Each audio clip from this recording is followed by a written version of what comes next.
మగాడు ఎప్పుడైనా కష్టం ఉన్నా సుఖం ఉన్నా భార్యకి చెప్పాలి. ఒక శుభవార్త ఉంది అంటే తనంతట తాను ఫోన్ చేసి భార్యకి చెప్పాలి. చెప్పడమే కాదు, నువ్వు కారణం దీనికని చెప్పాలి. అంతేగాని ఎవరో ఫ్రెండ్స్ పార్టీలు అన్నీ అయిపోయి అర్ధరాత్రి 11ంటికి ఇంటికి వెళ్ళాక తెలిసే ఉంటుందని చెప్పలా. ఇంతకంటే దరిద్రుడు లేడు ఇక్కడ. తెలిసే ఉంటుందని చెప్పలేదా? భార్యతో మాట్లాడలేనంత బిజీయా? ఎంత బిజీగా ఉన్నా చేయాల్సిందేనండి.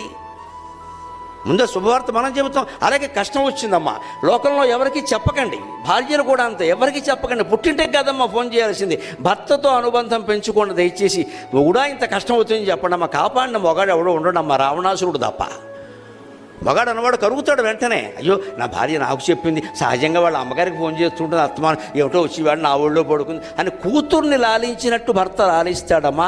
భర్త కష్టం వస్తే భార్యకి చెప్పుకుంటే తల్లి లాలించినట్టు లాలిస్తుంది.